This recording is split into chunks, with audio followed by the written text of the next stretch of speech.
Good morning, brothers and sisters. Welcome back to the live stream of Doom.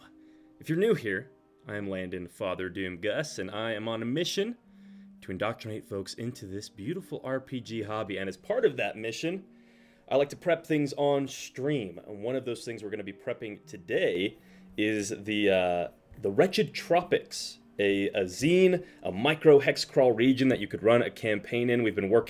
We've done 2 streams so far, prepping this. We've kind of gotten some world lore laid out. I guess I mostly did that before the stream even started. But we've been designing a little hex map together. We started prepping some of the locations, giving them all descriptions. Where are the settlements we were working on? Oh yeah, the Citadel of Ivory. We did that last time. This was basically an order of knights called the Alabaster Knights. They got sent to the Retched Tropics a long time ago to sort of establish a foothold that their kingdom could use to kind of conquer the jungle. But then the gods abandoned this world and everything went to shit and the knights kind of got left here. And over the generations, it's sort of just become this pseudo-tribal, pseudo-medieval, chivalrous knightly order kind of community of people living here. They build their weapons and their buildings out of bone. Really cool place. And then we also prepped the Violet Port, which was this... it was like the second largest settlement, or probably the closest thing to a true city on the peninsula that survived the Great Pilgrimage, which is when the gods left. And the city still kind of collapsed under the earthquakes and things, but it was overgrown by the jungle, and the people who survived kind of basically now live inside this overgrown rubble mound of a city that a few reed and I can't think of a good word for it, like scaffolding type structures still kind of stand up out of, but it is a port city led by druids, but what nobody knows is these druids secretly worship a sort of eldritch god that has implanted its like roots in their brains, and it's sort of corrupting them and turning them crazy.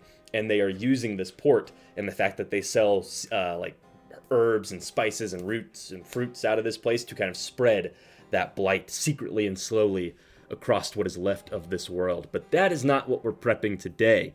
Today, as you can see in the pinned comment, we're going to be prepping the 3 major volcanoes on the peninsula, which, hold on, let's do a little, where's the up arrow thing? There it is, up arrow. Make that a little bigger. I had this last time as our little pointer, and I think that kind of helped get rid of those lines. So we're going to be looking at an elemental volcano, which is actually, I called it the ruptured hive. Yeah, so like inside this volcano, there is a big, giant, primordial elemental bug thing, a big beetle that is hatching little larvae and elemental fire-breathing beetles that buzz out of this volcano, and I described it as having a bunch of tunnels kind of riddling its side, so the lava doesn't just come up out of the top, it kind of oozes out of the side like a big beehive. So we'll kind of prep some ideas for that. Then we'll also prep Facepocker's lair. Facepocker is the ancient black dragon. It doesn't have to be ancient, but it's just a black dragon that slumbers within this ancient tropic inside the region's oldest volcano. It's the volcano that sort of formed the peninsula, and it's so old that I imagine there's not really a lot of lava that comes out of this volcano anymore. It's actually more like sulfuric rivers and maybe there is some lava still, but mostly just poisonous gases and sulfur rivers and things like that. So we'll want to come up with some ideas for that. And then the last one is the Scalding Spire, which is the youngest of this peninsula's volcanoes, and water sort of works its way from inside from the ocean through like coastal caves and things like that, and it steams and it hisses and it boils this water, so it causes boiling rain and superheated mists and things like that to spill over the jungle, kind of carried across it on those coastal winds. So those are the 3 things we're going to be prepping today. But before we jump into that, why don't we do a little morning ramble and hang out with our folks who are hanging out with us in chat. What's up, Kenneth Soto? Good morning. I'm going to try the next D&D thing you got. I'm going to try the next D&D thing you got, given I keep on not doing it. Oh, you're going to... Oh, wait. Do you not actually play, Kenneth? That's surprising. You attend all of our sermons, I would think you're... I mean, there's probably a lot of people who are, like, super into D&D, but they very rarely get to actually, like, play, is what I'm guessing. And when you say you're going to try my next D&D thing you got, are you talking about, like, my sessions, or are you talking, like, the next thing I kind of... like an adventure hook I post somewhere? What you thinking? Also, good morning, Doman. Good to see you. Good to have you here. While we're kind of letting folks trickle in and we do a little morning ramble, I wanted to ask people's opinions on something. Hold on, let's go over to Google. The new, oh shoot, I had it open and then, oh, there it is.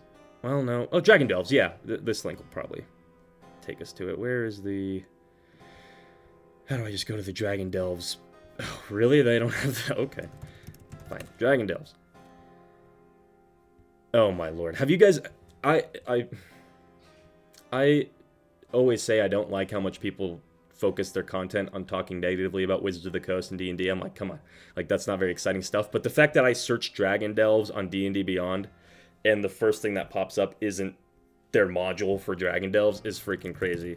Let's try this again. Dragon Delves. And I want it to be on D&D. There we go. Why is it the fourth link down? That's crazy.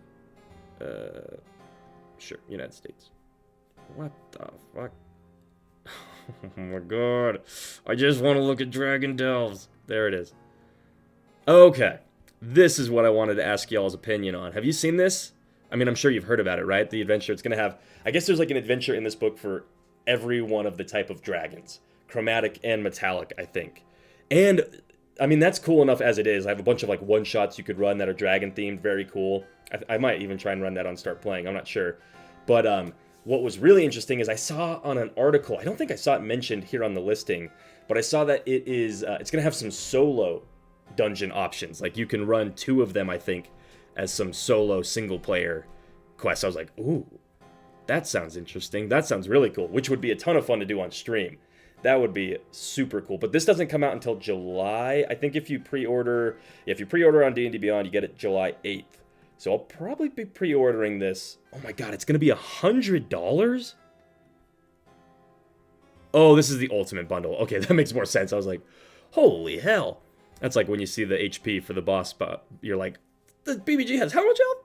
That's insane. But anyways, I'm curious if you guys are like planning on picking this up, what you think about it. Do you use, I saw it also like, you get a bunch of maps and you get the digital, I don't know what these stickers are, but you get like dice on D&D Beyond. Does anybody use that stuff? Is anybody like super into D&D Beyond and really enjoy using it? Kenneth said, no, I keep on forgetting to sign up. Yeah, Kenneth. Well, I mean, Kenneth, if you're going to give me an opportunity to plug my stuff, then I'll take it. But yeah, if you're also like, ooh, I'm into D&D, I want to try it, I want to play it, then every Sunday I run some level 3 solo quest. I run it's like a episodic adventure on Start Playing. Every Sunday is a new quest that you are sent out to serve in the name of Vecna, the mortal prophet. So your first session is free. So if you've never played in the game with me, or if you've never done Start Playing, you're like, I don't know how I feel about paying to play D&D, I totally get it. But you can go join one of my sessions. I've got one at 9 a.m., 1 p.m., 6 p.m. on Sundays. I've already got some folks kind of signed up, and once we've got 3 people in a campaign, we'll start that thing up. But that is linked in the description of this video. So if you go there, that top link will take you to my profile on Start Playing, and then you can jump into one of those. I've also got a couple other like more long-term campaigns that are going on that have got some open seats. If you're like, I don't really want to do an episodic thing, I want like something really narratively driven, then you should jump into it. Oh, this one, so the Heroes of Flounder Saddle, that was the one that actually ended in a TPK last Wednesday. Not this previous one, but the one before it. So I've got 3 folks signed up in that right now. There is another player who was messaging me on Start Playing. They were actually in our stream on Wednesday. They're gonna be joining us, so we'll have 4 folks in that. It's gonna be based in the Retched Tropics, the area that we are prepping on stream, and that'll be starting at level 3, and we're starting that up in 2 weeks. So, because next week one of our players has like a thing in their schedule makes it they can't make it. I was like, well, I don't want to kick a campaign off without all of our players there. So you could go jump into that as well.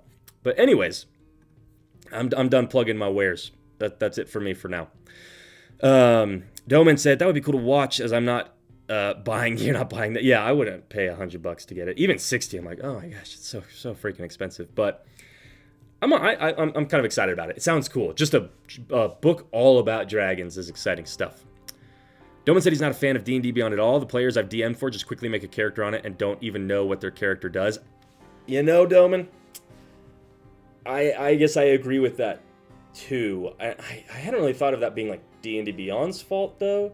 I have a campaign that has there's a paladin in the group and a cleric, and well, the cleric actually is pretty decent, but like I've got one campaign where there's a player who, like, we're just learning, they're just learning some of their paladin abilities, and I think they've done like a divine smite maybe twice, in the campaign, and we're on like session 16 or something, and it's like, hey, like they're it's funny because I was about to say like they're definitely more of a like, I like the combat side of things. They just seem to like really get engaged with the game when there's a combat, but they don't use their like spells during the combat except to like heal themselves. It's very interesting, and I think I'm inclined to agree with you, Dome, and I think part of it is they built their character in D&D Beyond, and they don't really. It's not like a player handbook where you can just flip it open and kind of scroll or flip through the pages and just get like not a muscle memory. I mean, there is an aspect of that too, but just get familiar with the rules. Anything digital, no one thinks to just like, I'm just going to sit down and open up my D&D Beyond PDF, or I'm going to flip through the digital player handbook and read that. Like, it's just not very fun. So yeah, I guess that's a good point. Maybe that's why some players don't really know what all they can do. I'm going to shift my camera over just a hair. Kenneth said, I'm more interested in doing the Crooked Moon or Curse of Strahd. Crooked Moon. What's Crooked Moon? Is that a D&D adventure? I've never heard of that one. But I've ran Curse of Strahd for a couple different groups. It was a good time.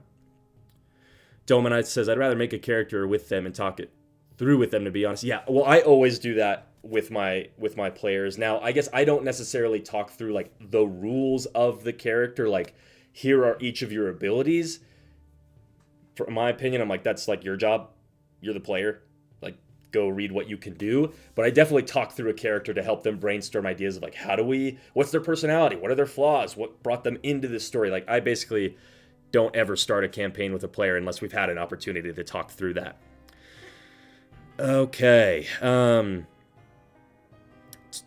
What's up, my man Mako? Good to see you joining us this morning.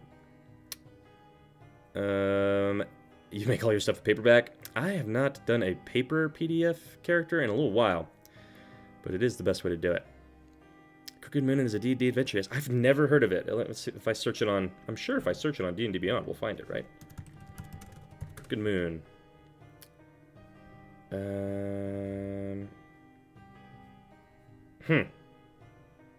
I'm not seeing it. Maybe I spelled it wrong. I have no idea. But yeah, I haven't heard of that, but I'll have to check it out at some point. But anyways, I just kind of wanted to get y'all's opinions on that stuff. But we're almost 15 minutes in. What do you say we jump into some brainstorming for our Retched Tropics, yeah? Let me quickly get y'all refamiliarized. I mean, it's down in the description if you want to check it out, but that's more for people who jump in late. Let's go over our summary of the region, right? So the Retched Tropics is a noxious jungle riddled with fuming volcanoes, sulfuric vents, and acidic bogs that shroud even the tallest mountains in a putrid yellow haze. Those weren't things that came up very much when we were talking about the settlements, but as we go forward and talk about more of the wild areas and the untamed jungle hexes, I think we need to keep that more in our mind of like the theme of acid and things melting your skin and scalding hot temperatures. We want to work some of that into it. It is also unexplored. It's one of the last frontiers left unconquered by mankind before the great pilgrimage commenced. So many settlers, towns, and strongholds now cling to the jungle's coastlines for dear life. I'll just quickly remind... Whoa, wrong way. There's our map.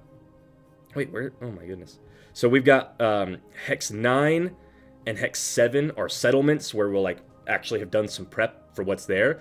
But I leave that note that there are other like villages and things like that clinging to the coastline to give you, or whoever uses this scene in the future, that opportunity to just say like, oh, I want to introduce a little random tribe of cannibal humans who have been trapped here forever. I'm going to put them right kind of in this area on Hex 2. Like, you can totally do that. These are not the only two mortal settlements on the peninsula, but they are the main two. It is also acrid. It is crawling with oozes, acid-spitting lizards, cannibalistic trolls, and the monstrous spawn of the dreaded black dragon, Facepocker. So that is that sort of plays into our first point of this jungle it is hot, it melts things, the visual that always comes to mind is Alien, their acid blood when it hits metal or something and it fumes and melts things down. That's the vibe I want this jungle to have. And so I want the enemies to also reflect that. So, oozes, lizards that spit acid, very Jurassic Park style. The cannibalistic trolls doesn't really fit into that so much. Well, they don't like have an offensive ability that does that, but I like the idea of trolls because they can regenerate even if they've taken acid damage over their lifetime. once they get out of the acid damage, right? Because that negates their regeneration for a moment, but eventually it will heal back. I like the idea that all these cannibal trolls just have these bodies that are completely acid burned and have like horrible scars all up their necks and weird things like that, but it doesn't actually kill them because they're trolls. And then we've got our black dragon, Facepocker. And the last point about our hex location here, the Retched Tropics, is that it is bountiful. It is a fabled land amongst desperate mortals who come to plunder its not yet discovered golden cities, one of which could be Hex 1, which is the bombarded garden where the grandest city of the peninsula once stood, but then the gods, as they were leaving on the great pilgrimage, destroyed it for reasons unknown to most mortals. So people come here to maybe plunder that city, but then also they come here believing that this region is so remote that when the world eventually falls into the black hole that is the sun that collapsed, that the Doomsday won't find them here. They'll be able to survive it. So that's the summary of the region, right? Get everybody refamiliarized with that.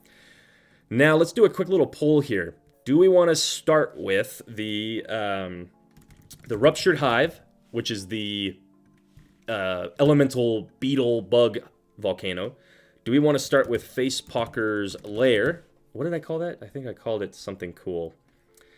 The Pocked Mountain. Yeah, that's what it was.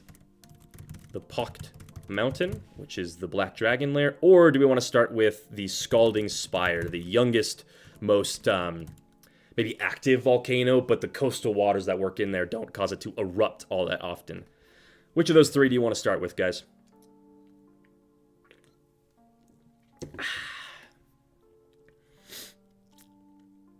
My Mameko, I thought the same thing. Crooked Moon is a goblin tribe in Warhammer. I think so. Or they've got like the Smiling Moon or something. The lore of those guys is cool. I haven't like read much lore about Warhammer Fantasy, but I had heard that this whole the Goblin Gits, I think is what they're called. Their lore is they like chase the moon. So as the moon is setting and the sun is rising, they're always following the big grinning, crooked, smiling moon, and it kind of drives them crazy and stuff like that, and that's why they just leave a wave of destruction behind them. I thought that was cool lore. That'd be a fun I would just steal that and put that right into my D&D setting. What are we leaning towards so far? Ruptured Hive? We can do Ruptured Hive. We'll give it another couple seconds here, see if any votes change. Okay. Someone voted for Scalding Spire. But it's been a minute. We'll end that poll. Ruptured Hive is the winner. Let's scroll on down. Oh, whoops. Let me quickly copy the description of this place. Okay. Paste that in at the top so we can have that. Sweet.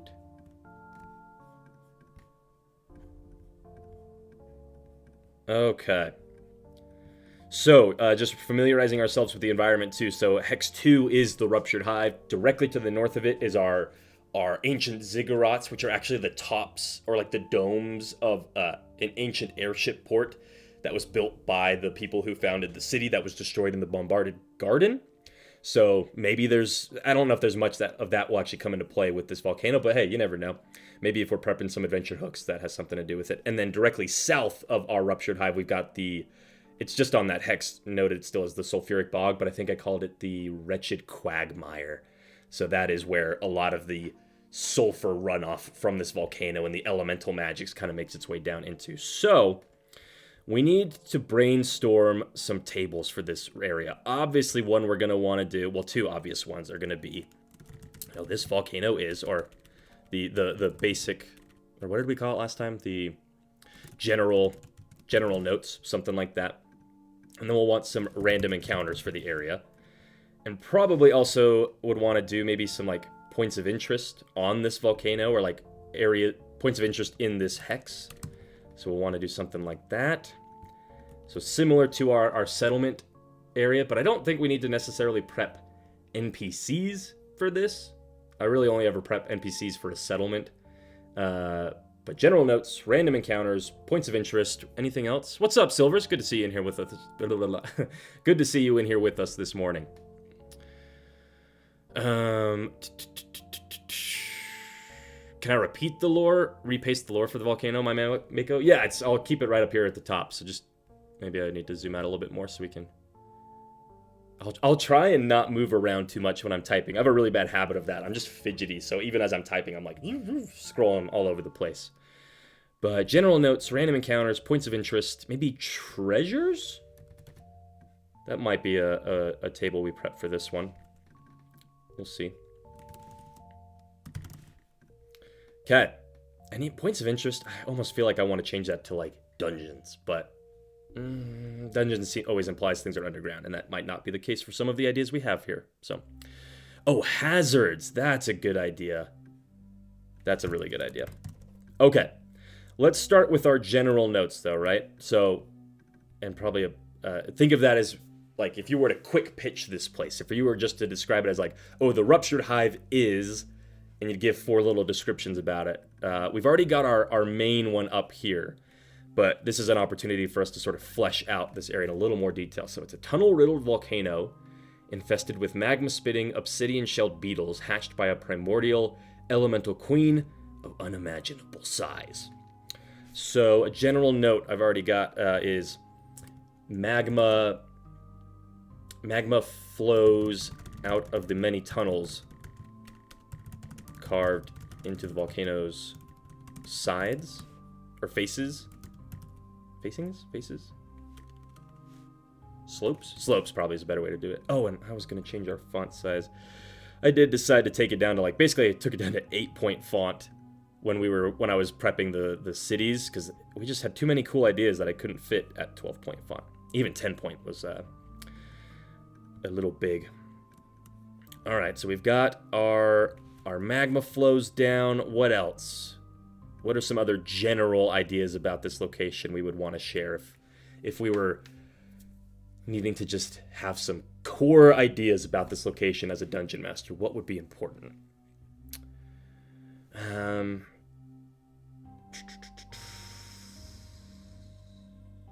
Maybe something about like how the beetles do they like add things to it? You know, when insects create a hive, do they... You know, like wasps will spit out mud and stuff to make their hives bigger. So maybe something about these beetles also helps make it bigger. Like they add shells of obsidian to it. That could be kind of cool. Or how active is this volcano? Oh, what my man Mako said. Maybe a bit of an overreach, but what if this place to the north was not a port but a shipyard? Then we could make the volcano the massive forge, which was way too hot to put out, and the tunnels can all be pressure valves. Cool idea, but I think that does take us a little far from the concept we've got so far. Kenneth asked, are they dung beetles? No, they're like elemental fire beetles. Ooh, here's an idea. I don't know if this will stay under general notes, but when the volcano erupts, it's actually just... swarms of fire beetles flying out of its openings. How do you spell erupts? So when the volcano explodes, it's not like an actual volcano. Like, it looks like magma coming up out of it, but it's just swarms and swarms of these beetles that go up into the sky, and then you almost might look at it and think they're embers as they kind of like move all wildly, and then they start to fly out over the jungles. So that's what you got to look out for when this thing erupts. I think that's a cool idea. Zoom in a little bit here. What else? And we're not doing hazards, more like general lore and that sort of thing. Oh, Doman, what's up, Doman? Or no, you were here since the beginning, my bad. You said, are lizard folk and beetles friendly? Oh yeah, we had talked about there being maybe some lizard folk here. And then I sort of changed my mind and went with the beetle idea, but we could certainly bring some lizard folks into this. Maybe they live in the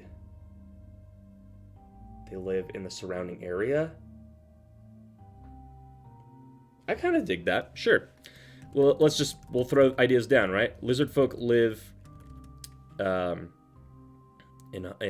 caves surrounding the volcano and worship the queen as their god. Cool idea. Other ideas. What do we got?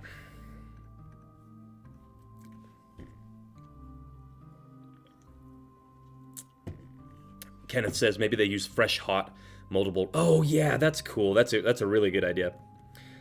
Let's even just do that right here. Beetles, or fire beetles... No, we'll call them magma beetles. Use molten lava to shape and expand the hive / volcano. Resembles a giant insect hive.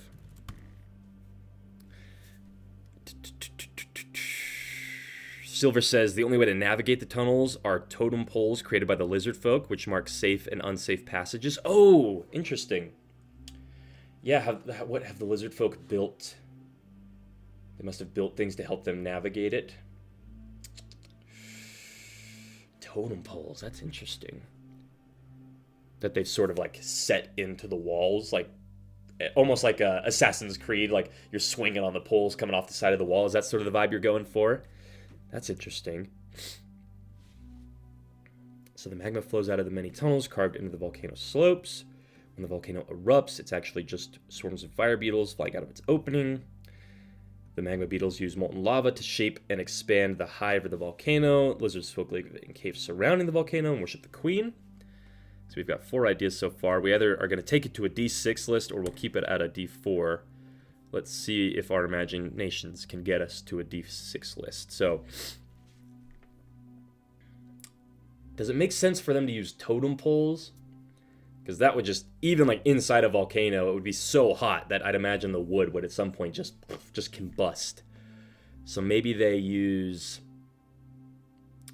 maybe they've carved their own like walkways through it or something. I don't know. But I do like this idea that the lizard folk go into the volcano. Well, would they? I guess it depends. I'm trying to decide. Do the lizard folk like domesticate these beetles, or are they just more like worshipping them and it's like an elemental power they can't control? That seems a little more interesting to me. Delman says, what if it's a dead volcano and is now just used as the home of these insects and they enter from the holes in the ground around it and leave it from the top? They could be bringing food for their queen. Yeah, but so if it's a dead volcano, though, like I already had said that Facepocker's volcano is sort of old and it's no longer super active. If we start making the other volcanoes not as active, then I feel like we lose a bit of the theme of this Retched Tropic, which is that there's just ash and lava and sulfur and poisonous gases all over the place. I don't want it to be like not active with volcanoes. And part of the reason why the volcano is active is that there is this giant elemental insect queen in it.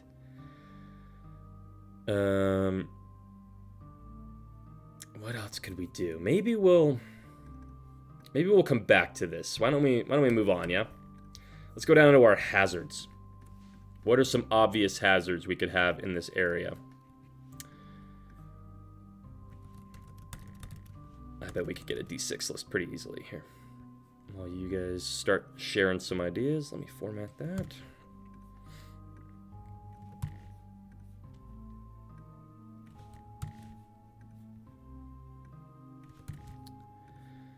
Okay. Hazards for the area. In an elemental volcano with a bunch of lava beetles. I imagine like when the beetles fly overhead, lava kind of falls down from them. So you risk getting like showered in magma. Showers of magma falling off of beetles as they fly overhead. That's one I've got.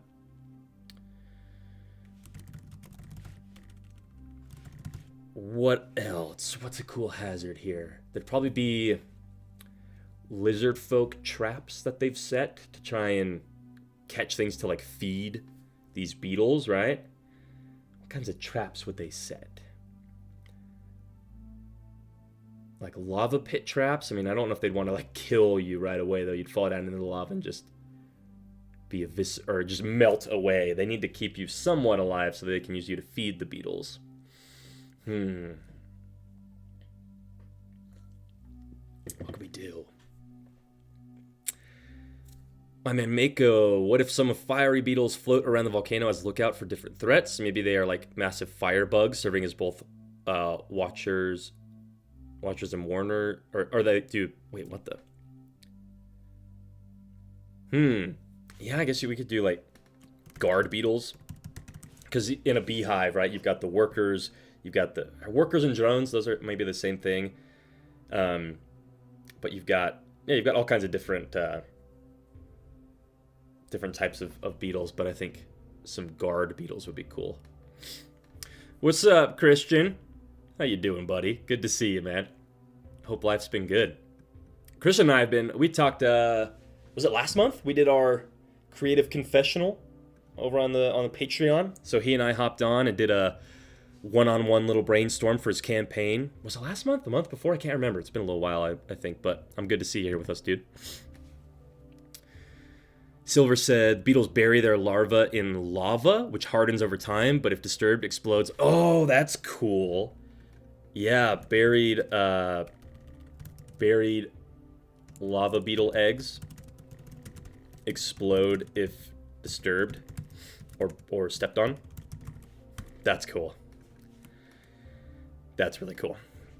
Doman, what is the idea behind this hex? Like, what are the players to do here? Kill the queen? I mean, that's kind of up for you to decide, right? Like, why? I mean, if there's a giant elemental bug queen, like maybe she's producing eggs at a rapid rate, and the region is becoming infested with these magma beetles, so the players need to go kill the queen.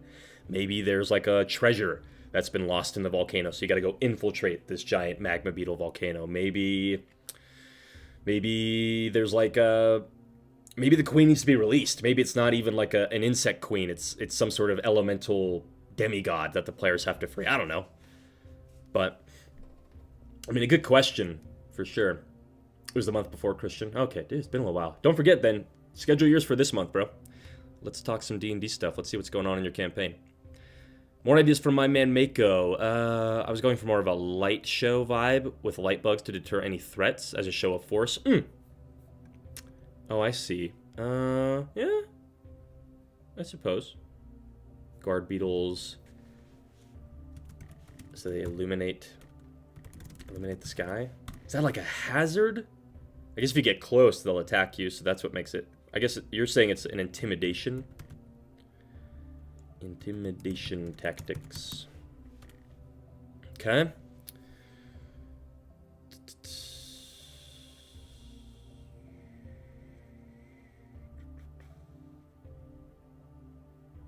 Christian runs an enchantment system in his game, so elementals are always fun. Ooh, I'd like to talk about that enchantment system. I think you actually told me a little bit about that in one of our creative confessionals. You might have mentioned it, but I'd love to know more.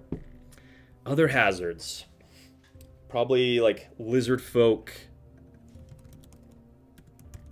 raids. Capture creatures alive to feed to their queen. So that the trope of throwing people in the volcano, but in this case, you're not going for virgins. You're going for anything that they can feed to their queen. Other hazards. What would be cool? And you've obviously got like the lava. You got lava rivers, but I feel like that's kind of implied, and I almost want to do something more interesting here. Hazards. Showers of magma. Guard beetles. Buried lava beetle eggs. Lizard folk raids. Dolmens is maybe a lack of drinkable water. Or maybe they have sentinel bugs digging under the ground with echolocation skills. When players get close, they can spurt lava through the ground to burn the attackers. That's cool. I do think not a wildfire, because it is still a tropical jungle. Maybe, Dang,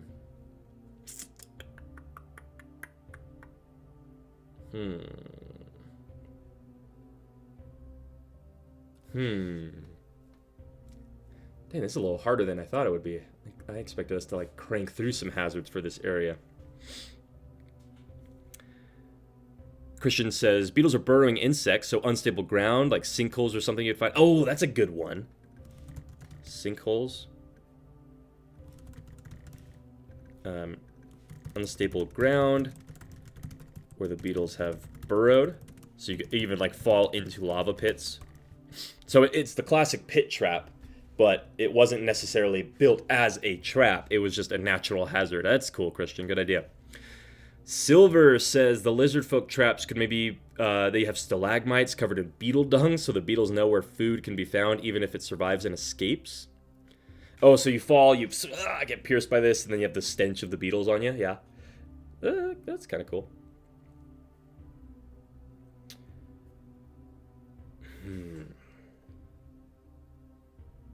One more.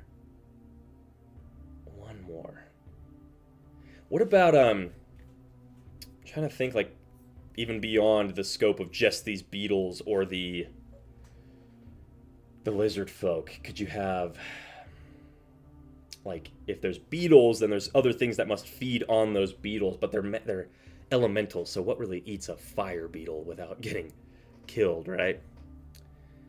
Oh, Dolman has a good idea. Some magical plant life that can go here due to the influence of the volcano. Yeah, that's true. We could totally do something like that. What would be a cool plant growing next to an elemental volcano full of beetles?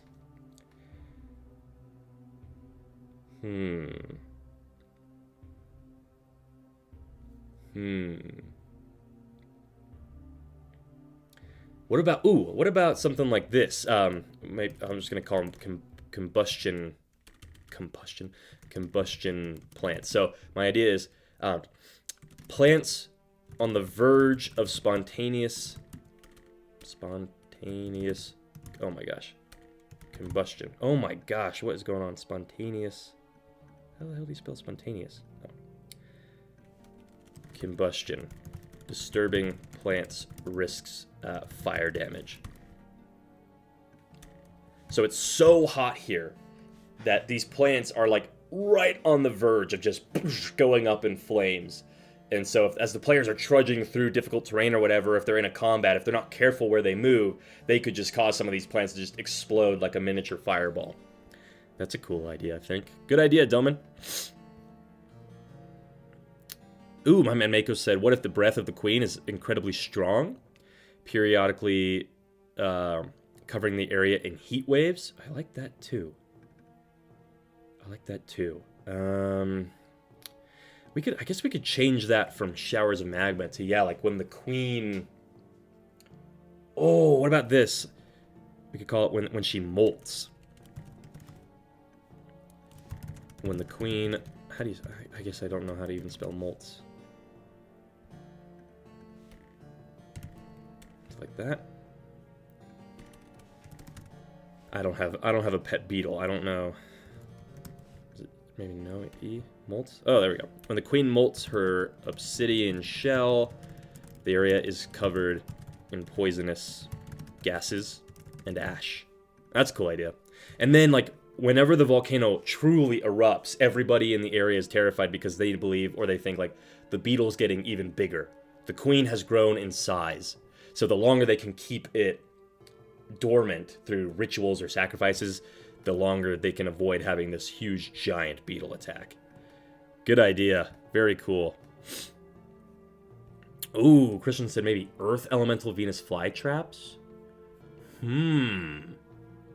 Earth Elemental is interesting. Maybe... Yeah, like...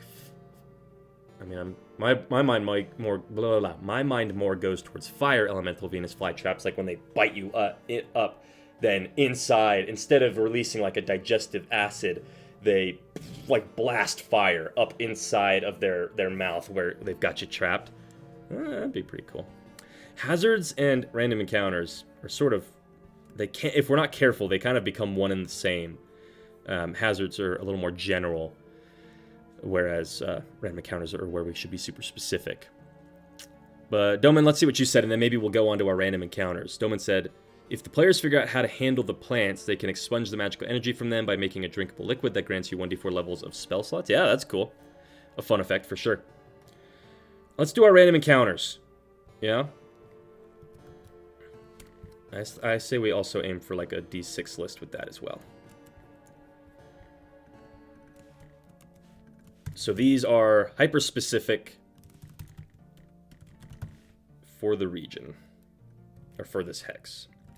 And they can be as random as we want them to be. It could be like, this is where you meet an NPC who's here studying the beetles. Or, I don't know, whatever we want. Random encounters on the Ruptured Hive.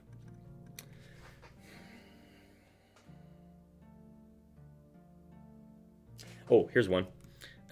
Lizard folk are preparing to sacrifice a an herbalist, a druid from the Violet Port.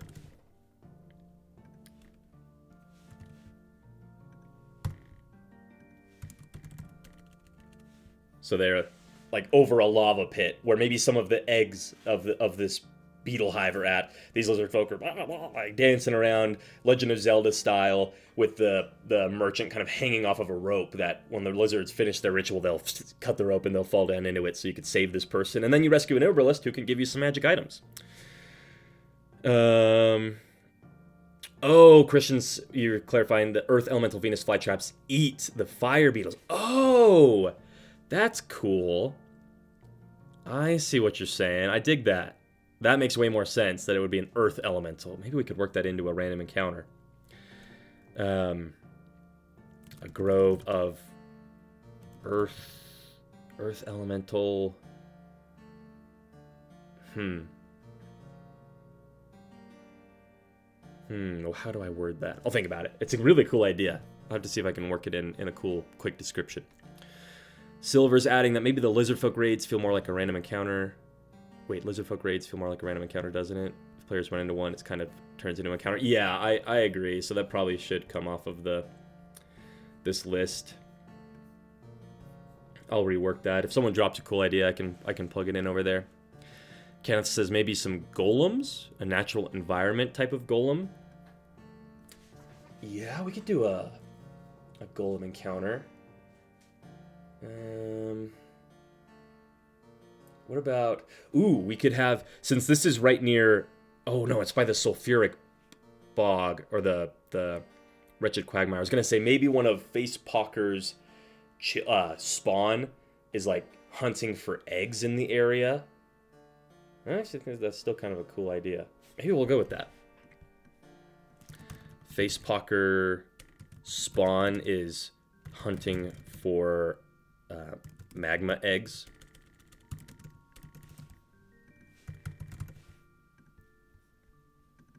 So like a black dragon, a young black dragon, or a wormling, or even just a drake. And I also am exploring the idea in my head, at least, of what does the spawn of a dragon, what is that? Is it, like, if we go very biology-based, sort of, kind of grounded in reality, then yeah, like dragons lay eggs and then they hatch into a wormling and then they grow up. But it's like, if we want to get more fantastical with it, what if dragons could just like spawn all kinds of draconic monstrosities? And it's not even just from laying an egg. When they lay an egg, it's like their true spawn or their child. But they could also just create other monstrosities through other more magical means. It's kind of... That's just an idea I had. Christian said, you find an intrepid archaeologist lost in the region who assures you he knows what he's doing. He tells you of a treasure in the region. Okay. Yeah, an elemental... Oh, you know what? We could just go archaeologist who is searching for ruins of the nearby destroyed city. So that's in Hex 1, the bombarded garden, but that civilization might have had ruins or even built things like further out, right? They had their watchtowers, they had their keeps, they had their towns or whatever. So they're here searching for those ruins. That's a cool idea. I like that, Christian. Good idea. Doman adding maybe... D&D has half-dragons that spawn from their blood. Ooh, I need to read the lore on a half-dragon, because that's kind of what I'm imagining. Yeah, like, almost similar to, like, Beholder vibes. When they dream, they create new monsters. I'm like, could a dragon also do that? Like, if it is one of the most terrifying evil things in the region, why not make it super fantastical? Or even like monsters bubble up out of the sulfuric lava that fills Facepocker's lair, and just they're always crawling out of it. That would be, ooh, that'd be cool. Oh, Christian clarified, half dragons are made by bathing in dragon's blood. Cool, cool. More random encounters though. Let's get back to that. Let's see. Maybe just like a. I'm getting locust plague imagery in my head of just this wall of locusts flying towards you. But in this case, they're little fire elemental bugs. So you have to take cover. It's almost similar to like a forest fire. Like you have to outrun this fire that's moving towards you or take shelter. Let's go with it. Swarms of magma larvae. Oh, I guess larvae can't fly. Of magma flies. Fly through the area. I'll just put forest fire vibes. Expand on that later. My man Mako says, would we have an expansion attempt with a young queen and some escorts going out to establish a new hive somewhere? Maybe this would give the players an edge to sneak into the hive. Oh yeah, that's cool. Some worker beetles expanding the hive into a new area. That could even be, what would they be expanding onto? I mean, that's also sort of could act as a point of interest. You know what? Then maybe we leave it. We just say the encounter is there are worker beetles expanding the hive, and then you could use the POI table to be like, oh, and they're doing that at this cool location, like an old shrine, and they're encasing it in solidified magma. That's cool. Good idea, my man Mako. Christian says, in older editions of D&D, dragons had spells that were specific to their stat block. Yeah. Maybe that's just, is that just what their breath attack is now at this point? I don't know. Doman says, the bugs mistake you for food and try to kidnap the players. My Mameko says, this could be, like the bugs are scavenging really hard, taking everything not nailed to the floor. They're like just collecting up resources. Huh?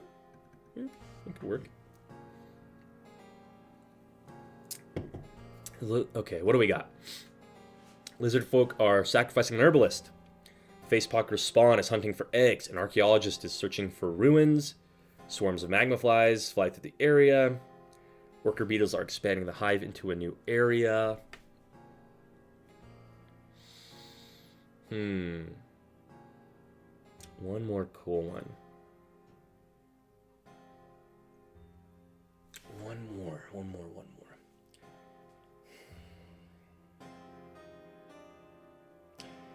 We've got at least one roleplay encounter with that archaeologist. We've got plenty of combat. We don't really have an exploration one. The archaeologist searching for ruins could also fit into the exploration one, but like a puzzle encounter or a, you got to just overcome the environment, something like that.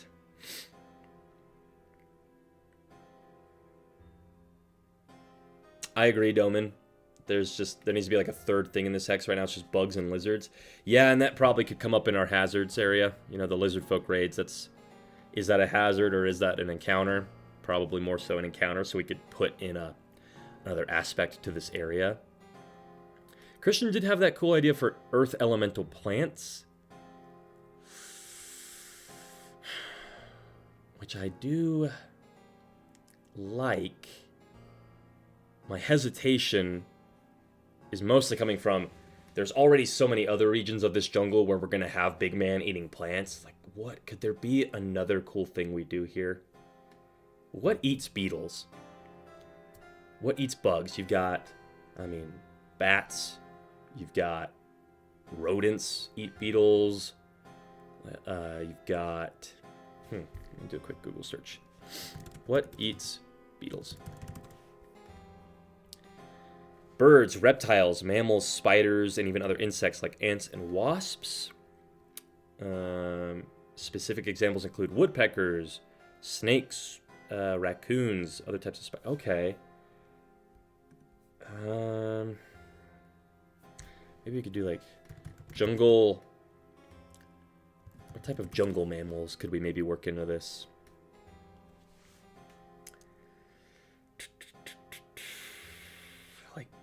Bats could be cool. Some sort of elemental bat. I'm not sure. Christian says maybe an encounter with some quicksand. Yeah. Although I liked our idea of the lava, the pits with the lava eggs in it a little more than quicksand. Silver says the mountain quakes and breaks. A massive chasm opens a path for the in the path players are taking or under their feet. Mm-hmm. Okay, yeah, something tears open. The queen molts. The ground shudders. And an underground chasm opens up. I think that's a cool idea for an encounter. I dig that. Air elemental bees that make honey from the ichor. That's what preys on the beetles. Yeah. Although, like, I know I was listing out, like, oh, what eats beetles? Oh, other bugs and things like that. But I do think if we just do another bug, then we don't really add much. Like, we don't introduce that third thing to make it an interesting region. It's still just kind of like, well, we got bugs on bugs. And so I think maybe a mammal of some sort could be cool. I think someone said monkeys. Yeah, what about, we've got the lizard folk. We've got the lizard folk, beetles. What could we do? I don't want it to be humanoid, because we've got, then that's competing with the lizard folk.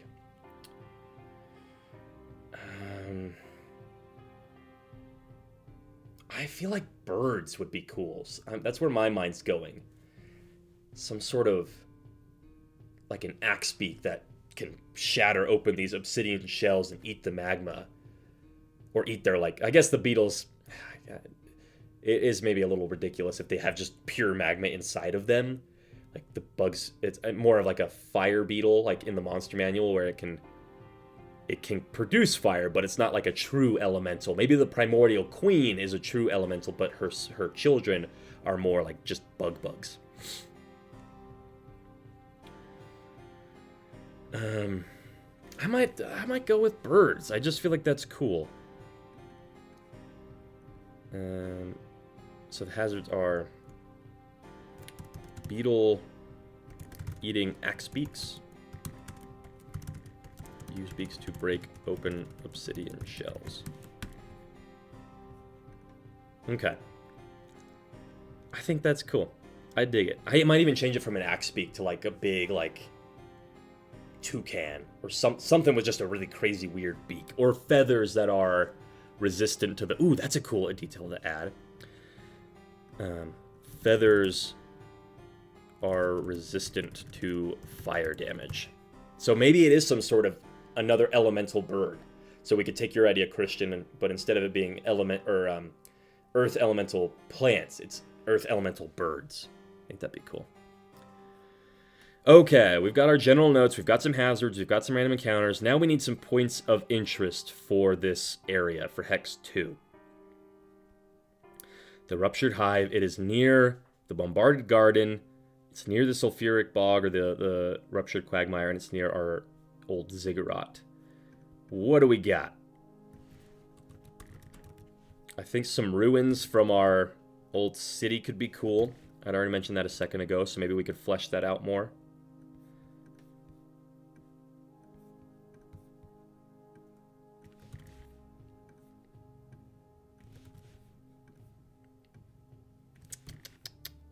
Here, and I'm going to just, while you guys are thinking for a sec, I'm going to copy and paste this list so I don't have to do that every single time and change the formatting. Oh my gosh, there's so many. So much work. I get them all. Good lord. Insane. Okay, there we go. So points of interest. We could do, maybe we do some keywords too, right? We could do, ruins. We could do a cave. We could do a grove, an interesting area of grove here. We could do a river. I think we should do another ruin. And maybe...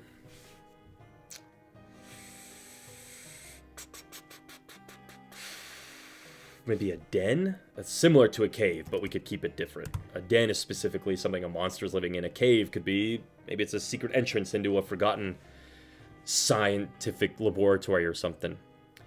Christian's dropping in here already with one. A forgotten shrine to a long-abandoned god, now covered in foliage and larvae. If you can get past the puzzle, there's ancient knowledge inside. Yeah, a statue to a god. Could be cool. Maybe the god that people believed was inside this volcano. That could be cool. What would they... So in my setting of the old world, the gods are mortals. They, like, every god basically was a mortal who at some point ascended to godhood. And it has a... There's like so many over the history of mortal kind that almost anyone can kind of trace back in their lineage to at least one god. Now, obviously, they don't have, like, 23andMe, like, or what is it? The Ancestry.com, right? Like, they don't have things like that. But I just really like that ancestral vibe to gods. And so maybe the people here believe, like, they had an ancestor who they believe became a god that lived within the volcano or commanded it and controlled it. That would be really cool. So, a desecrated shrine to a forgotten god of the volcano. Ooh, here's an idea. Eaten by the queen. Maybe that's how this god died. Because I also, in my setting, I think I'm really gonna scale down the power level of gods. Like a character who reaches level 20. I think it's even pitched this way in D&D, but like a level 20 or even a level 15 character would be considered from the average mortal's perspective as like a god.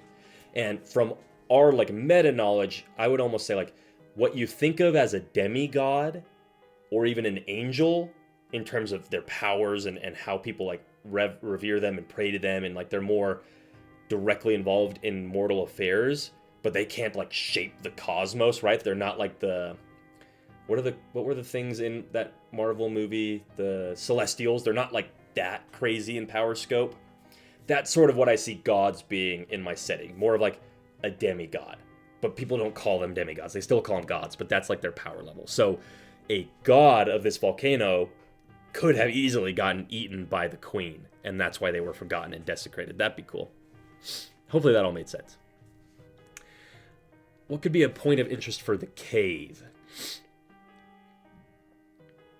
Could we have a cool monster living in it?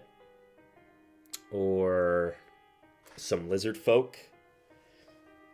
Oh, a lizard folk cave could be cool. Like an abandoned lizard folk cave that has a secret entrance into the volcano, but it's got like... It also reveals a little bit about the lizard folk's history and their culture.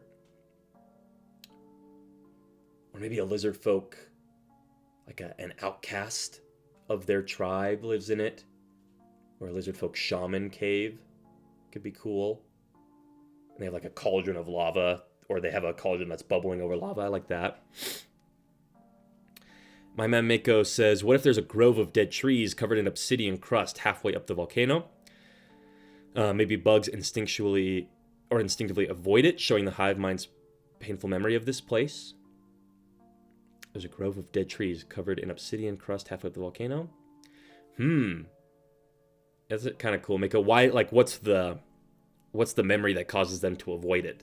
Hive mind idea is interesting too.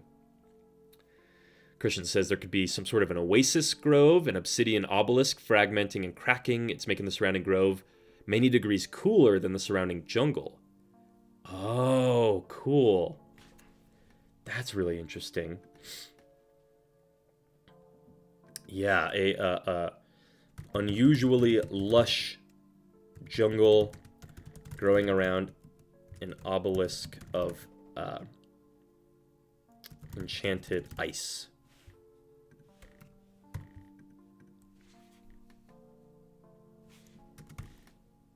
Cool. So, yeah, it's really out there. Doesn't really tie into anything from the area, but I do think it's an interesting idea that it's like a priest of a god of like someone went on a pilgrimage to the north and brought back this ice to kind of preserve a section of the forest from the volcano. It is cool. Silver says for the cave, it could play... or I could... Wait, oh my goodness. You guys are typing as wonky as I am sometimes. For cave, it could play host to a relic from the old world, now worshipped by the lizard folk.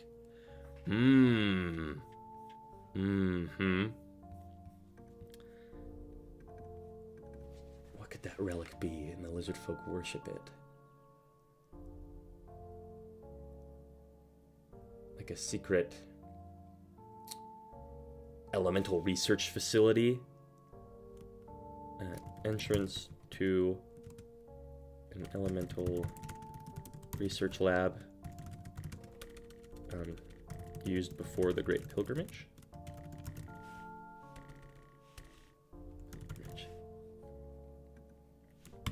That's like the little extra note about it, though. But this could be where a lizard folk shaman lives here, communing with the queen. That's cool. I like that. Something from the bombarded garden, maybe? Kind of near the edge of it. Yeah, like a ruined town could be cool. We did want to do another ruin. What would be a cool type of town? Why would mortals build a town near this volcano? What would they have done here? One that jumps to my mind is some sort of forge. They used the lava from their god to create really powerful things. Or maybe they mined the lava. They smelted other metals in it.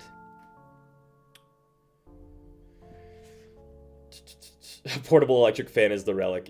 Yeah, exactly. Yeah, the before the Great Pilgrimage, the world was just like our normal world. Exactly. There was a plasma screen TV, there was a mini fridge, there was a recliner chair. They just kind of set up there and hung out. My man Mako says, tying to the idea of Christian, what if the obelisk is the end of the spear, which the ancient god plunged into the queen's side? He brought ice specifically to counter her fire abilities. Oh, that's a cool idea. I like that. Oh, that's why she can't leave the volcano. Is she's got this wound of ice on her. That's fun. I think I really dig the idea. I think I want to leave that. I don't want to get that specific or answer that specific of a question, because I want DMs to be able to decide what is this magma beetle? What's going on with her? What's her deal? But I mean, that would be really cool. If you were to run this, right, you could totally take it in that direction. Dillman says it should be a resource the town wanted. I agree. And I think smelting metals could be cool, like a refinery of some kind. Destroyed refinery near the leveled city that smelted rare metals in the lava. Cool. Do diamonds form near volcanoes? I don't actually know where diamonds form. Doman says either some plants, maybe even the bugs themselves. Maybe the small town was just some priest-scientists who were working on jet engines for the Ark, or however they... it's a cool idea. Oh, yeah. Maybe they were creating...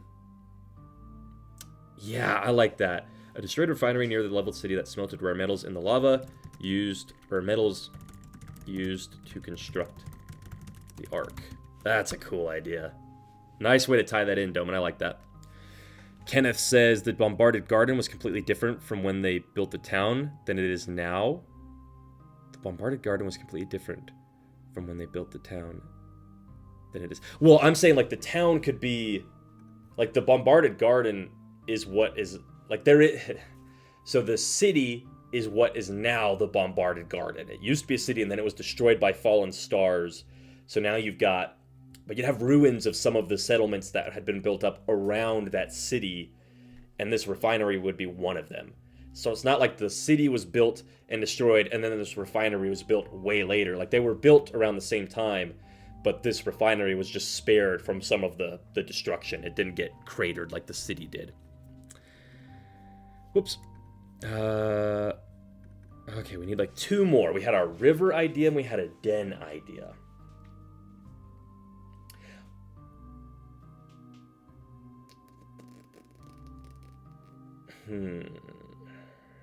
What about like I mean,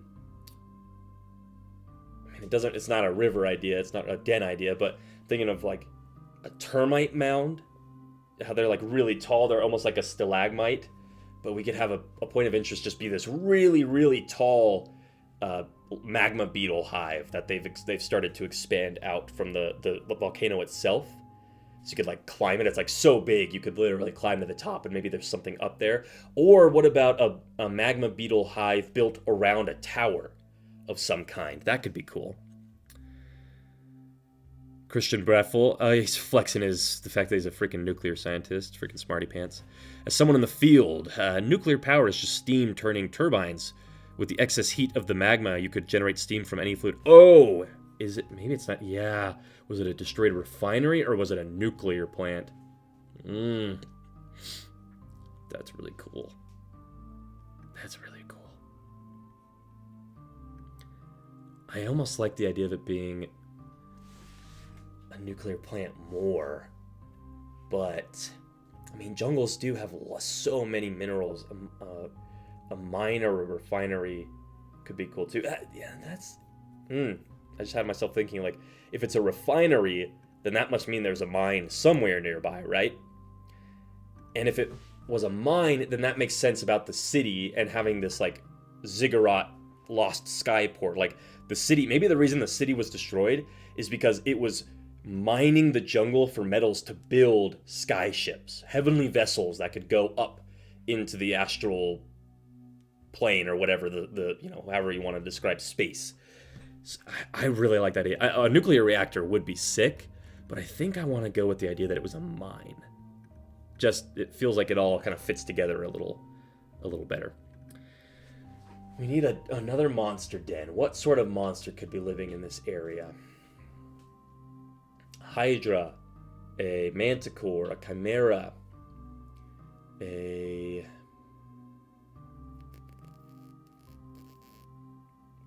You could have bullets here. They could, like, eat magma eggs and burrow through the ground here a lot. Could do some sort of dinosaur. We probably do need to do a dinosaur here, right? What kind of dinosaur would be cool to do in this area near a fire beetle hive? While we're thinking about that, I think I'll change the river to an ancient tower, now covered in a magma beetle hive. What's in the tower? What was cool about the tower? Maybe it was a communications tower?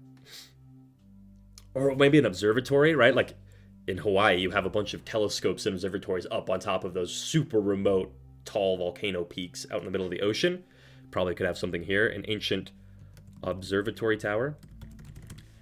Now covered in magma. Oh, and that makes sense because if the city that was now the cratered or the bombarded garden, if they were building airships, then they would need an observatory to be able to look up into space and kind of chart out where the ships were going to fly or observe the test flights and things like that. Cool. Yep, that's pretty sweet. Ooh, a centipede hydra. A centipede works perfect because they prey on other insects. I like that. Did someone have an idea for a dinosaur, though? Christian Breffel said, the dinosaur has been alive long enough that it has become magical, a la a dragon. Yeah, a centipede hydra or a dinosaur. Well, we do have the whole ivory, the tangled ivory, that I think that's like hex 10 that we need to prep, and we'll put a bunch of dinosaur ideas there. Maybe a centipede could be pretty sick here. What's the point of interest for the centipede? What type of den does it live in? My man Mako says, I wouldn't really think to put an observatory near a volcano, because... Wait, you said foundry. Not sure what a foundry is. A factory? Is that what you mean? Because the smoke would black out the telescope? Well, I'm not saying they're, like, right next to each other. Maybe it's on the other side of the volcano. But I see your point for sure. And I'm going to choose to ignore it, because I think it would be cool. But I totally agree. I think you make a good point. Who would build an observatory near somewhere where there's a bunch of smoke? But it's magical. Maybe you can still see through it. I don't know. Okay, one more cool location. The point of interest for where this centipede monster is living. Ooh, what about a wrecked ship? Yeah. Oops. Wrecked airship with a giant centipede monster living inside.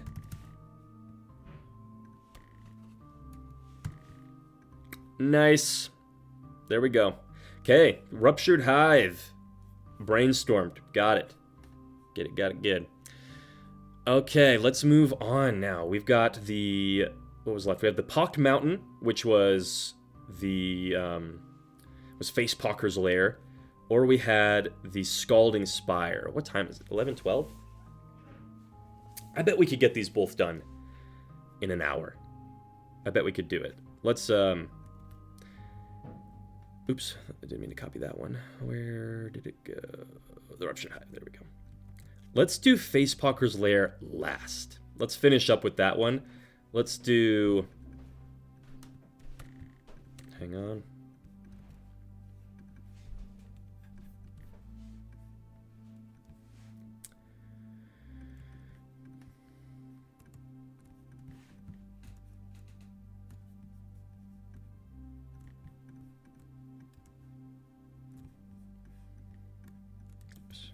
Okay. So I say we work on the Scalding Spire now. Let me scroll up and get our description for this area. The Scalding Spire. The smallest of the tropics volcanoes, whose lava is pounded by ocean waves. That is the one thing about Canva I hate, is anytime if you're like halfway scrolled down a text box and you double click into it, it takes you right up to the top. It's... You guys don't care about that, but it drives me fucking crazy. Anyways, it is the smallest of the tropics volcanoes, whose lava is pounded by ocean waves that enter through the seaside caves, creating endless storms of boiling steam and rain that are carried across the tropic by coastal winds. Very cool little description there. Ooh, that's a bit long. We'll have to trim that down at some point.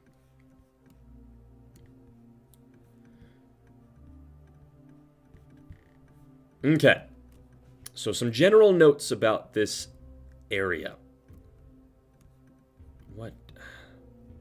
I'm not really sure what do we expand on with that? General information. Christian says maybe a crater in the ground surrounded by cracked eggs. Oh, that could be cool. You know what time it is? It's Scalding Spire time. I don't know.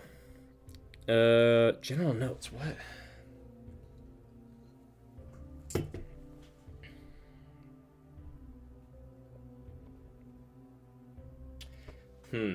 Maybe the general note area isn't...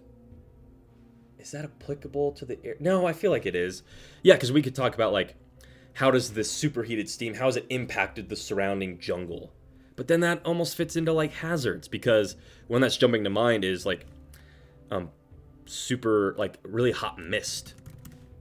The mists in this area of the jungle... can become so hot. Oh my god. Become so hot, they blister the skin.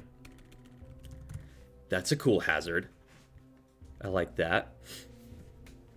G. Joel Moore, what's up, dude? Welcome into the stream. It's good to have you here. Oh yeah, caught me alive again. Been a while, Father Doom. Keep fighting the good fight. You know I will, dude. You know I will.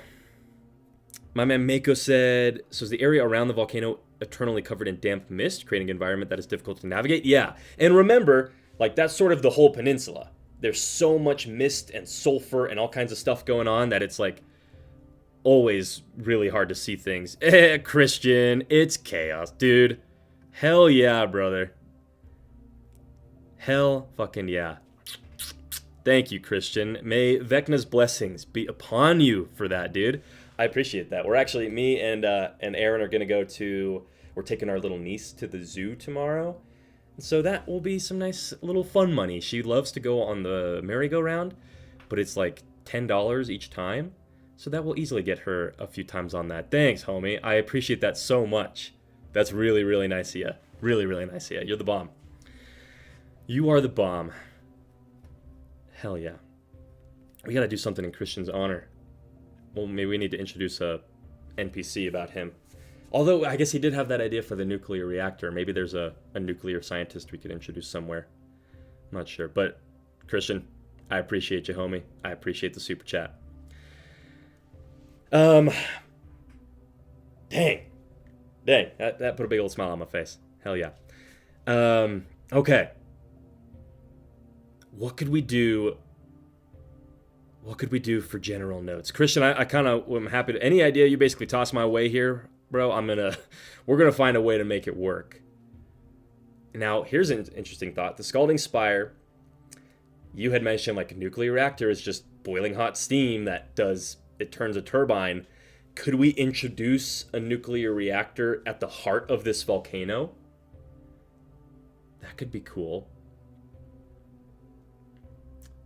Like, people believe, maybe the rumor of the survivors of the old world think that it's a scalding spire because the ocean is like constantly fighting it. The waves go in and pour onto the lava, but nobody can really get close enough to see what's inside, and what's inside is this huge turbine that's powering.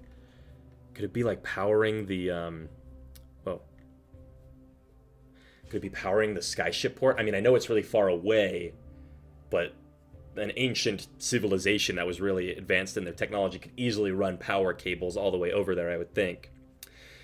Yeah, Gijo Moore, Christian is absolutely the GOAT. He is for sure 1000% the GOAT. Let's see.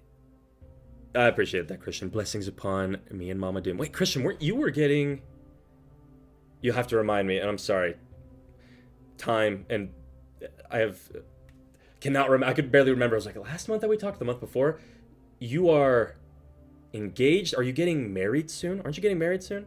And forgive me if I'm bringing up something personal you don't want to talk about, but I could have sworn that was something we talked about too. I think you're getting married soon, or already are.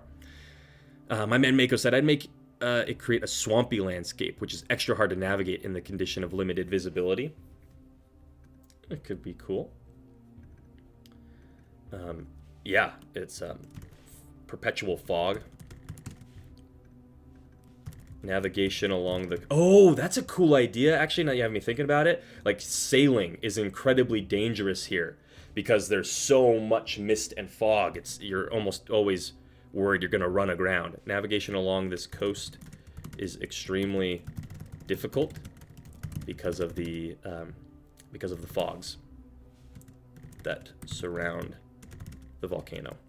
That's cool. So that makes people who come to the Violet Port to do trade there have to really be careful if they're trying to if they're coming from the north, they're heading south around the spire, or if they're needing to go north, they have to kind of take a wide berth. That's a cool idea. Very good, very good. You got engaged on Easter, yeah. Okay. Oh, you got engaged on Easter. Okay, so that was super recent. Congrats, Christian. That's awesome. Why? And then one of my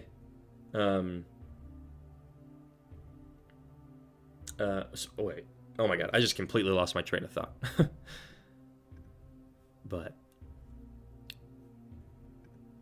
let's see.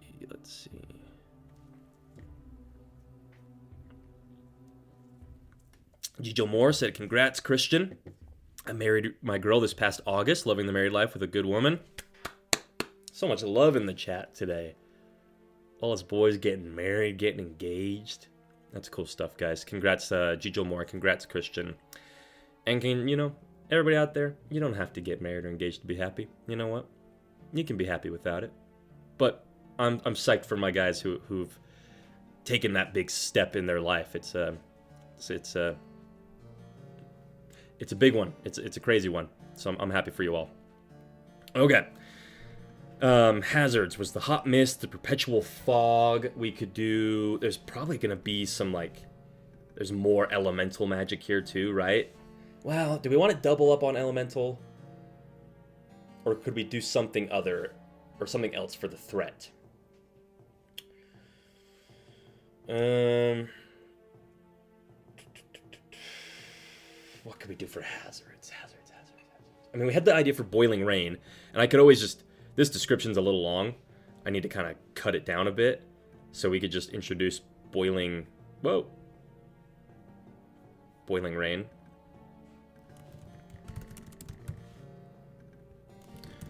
Superheated water that shoots up from the volcano, falls back down as lava. Or, not as lava. As boiling rain. Okay, other hazards. We haven't really, or I don't have any ideas for the types of things, the monsters that live in the area. So what could be some cool monsters nearby here? What could survive in this type of environment?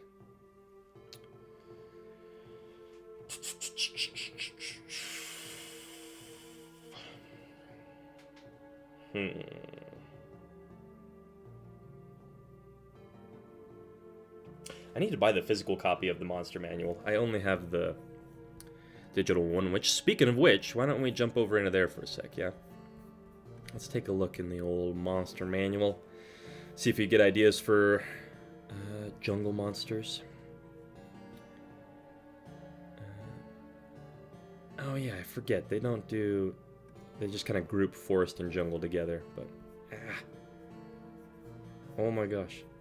Stop. Okay. What are, like, what's it around CR4? We got Codals. That could be something. Were creatures, no. Gorgons, no. Shambling mounds, no.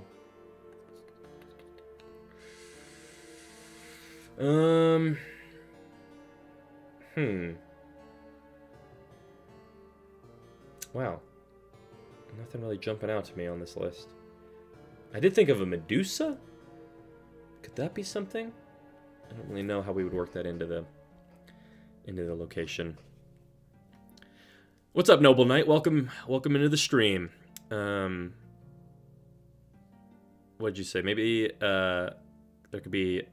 Oh, lead could be a hazard because uranium decays in lead. Oh, if we went with like the nuclear reactor idea, that could be cool. Or Christian said, what if the closer you get to the volcano, if you don't have any form of protection, it starts to clog and choke your airways? Yeah, that's like the vibe I definitely want to... I want it to have with this boiling hot mist and the steaming rain and things like that. Oh, Doman said maybe giant mosquitoes? I mean, they do live in... They need, like, standing bodies of water, right? But giant magical mosquitoes. Maybe there's a bunch of sturgy here. I like that. Yeah, let's go with that. Swarms of sturgy breed here in excessive numbers due to the high moisture. That's cool. Other hazards...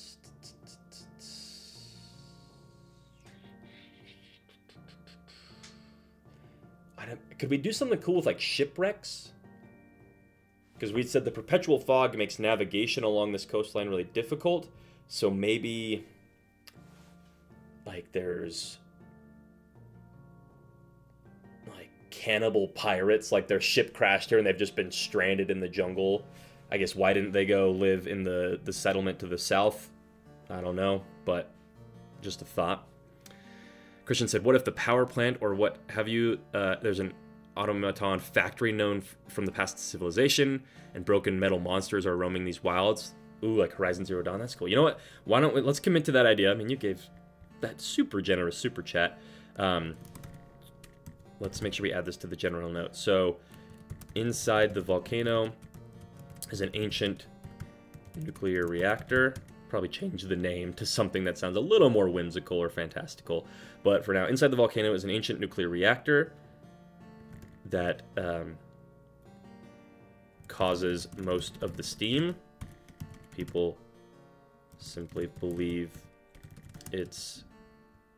how do I want to word this? Inside the volcano is an ancient nuclear reactor. It powers the sky port, or the heavenly port in Hex. Was it Hex 2? Or was it Hex? Or I guess I don't even need to worry about the hexes right now because those numbers are constantly changing. Where was I?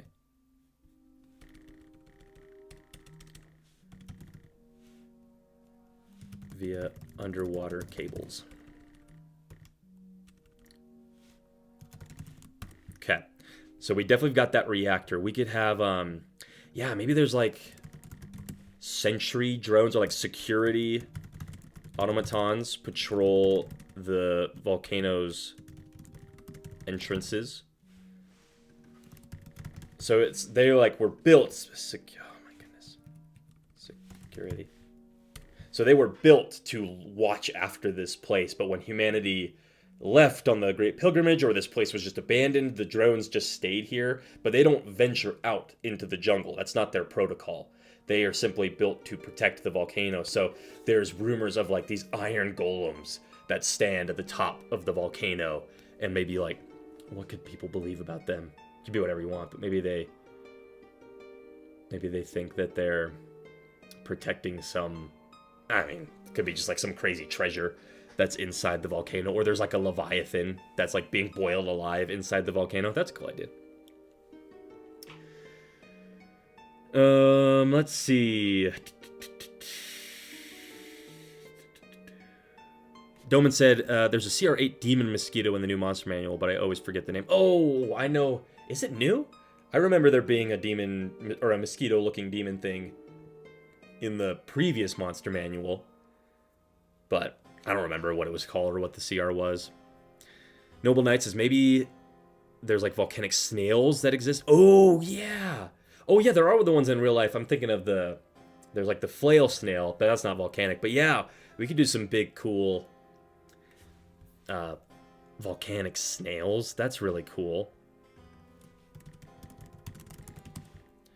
Because they could live in the really superheated coastal waters, but they come up from the coast to feed on the vegetation. Maybe. I just like the idea of some giant snails. That's really cool. Or Noble Knight said also, maybe instead of pirates, the people who live near the volcano are criminals expelled from the village. Oh, there's like outcasts. That's a cool idea. Mo, no way you still exist. I know. I am back. I am indeed back on stream. YouTube thought that they could banish me from your feed, but here I am, resilient as ever. No, I've been around. I've been here, posting things. The algorithm just, sometimes they like the things I post, sometimes they don't. Speaking of which, I just want to do a quick little check. I put up a short this morning. How's it doing, huh? Ooh. 9 out. It's my 9th best performing video. That one sort of bombed today. Dang, that's too bad. Well, it is what it is, right? You post what you can post, and you hope it goes well. But no, Mo, I'm glad you found me again. I'm glad you're here in the chat with us. Feel free to hang out and share some ideas. Right now we're brainstorming the Scalding Spire, which is a volcano that people, like, there's a bunch of water that people believe sort of makes its way into the volcano through coastal caves and things, and then causes superheated steam to come up out of the top. And that's sort of true, but also there is this ancient reactor, a nuclear reactor inside the volcano from a forgotten civilization that causes a lot of that steam too. So we've just been brainstorming ideas for this. Recap everything so far. Yeah, you got it. Yeah, let me just give you a full year of recapping.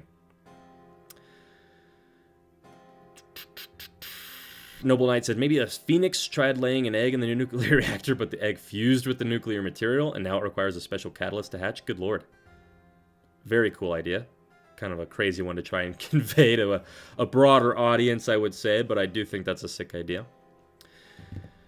My man Mako said, what if the drones are not made of metal, but instead are swarms of microscopic bots specifically designed to blend into the mist? Just look out for clouds of mist moving against the wind current. That's a cool idea.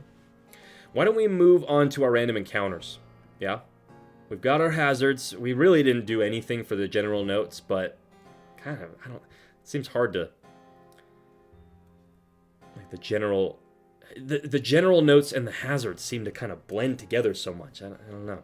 I'll have to put some work into the editing later on. But random encounters in this area of this superheated, boiling rain, scalding steam coming up out of this volcano. What could we do? Ooh, I've got one. A flash flood. Boiling water comes thundering down from the volcano. That's just a cool one. But here's the thing, though. It's like, okay, is that a random encounter or is that a hazard? Like, ugh. They're all so similar. A nuclear phoenix, yeah. You want to run an X-Men story. Here's your location to do it.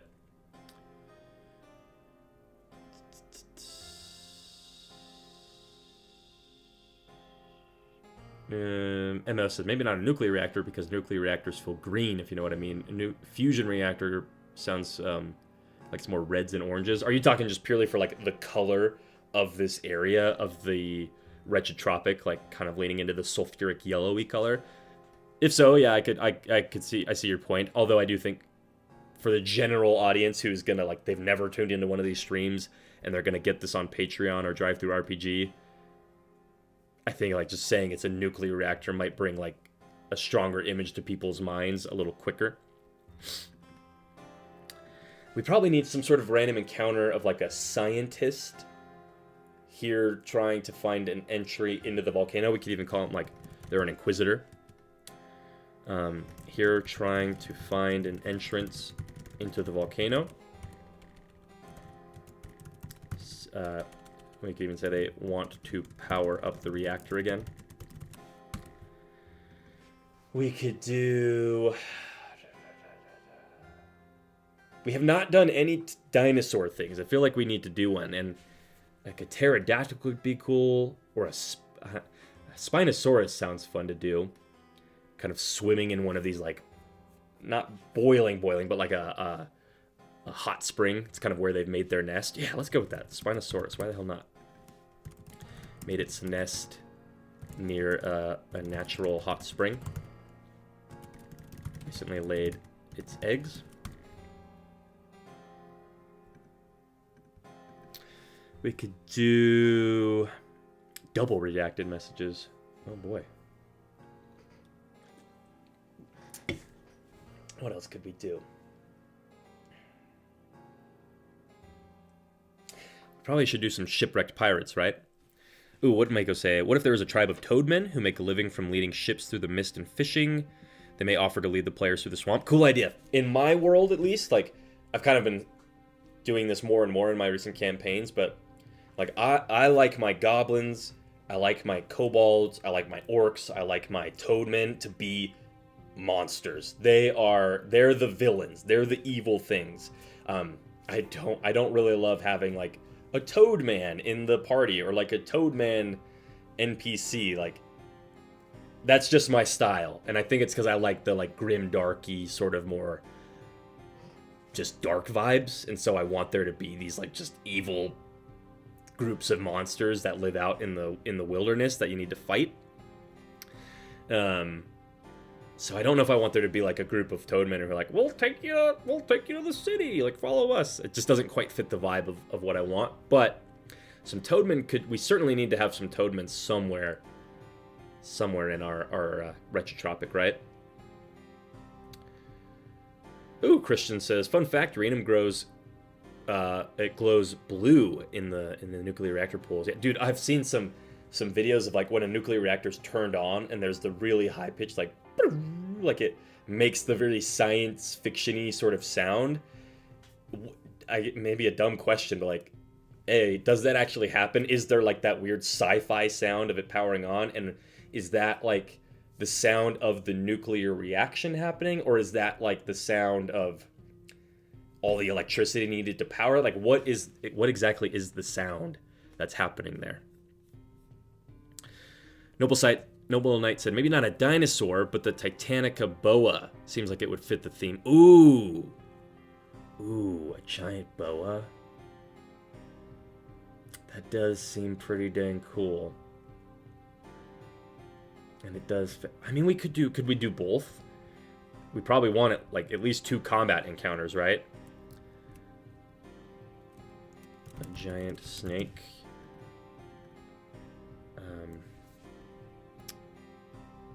The Titanica boa, yeah. Or a mega boa, and we'll call it that.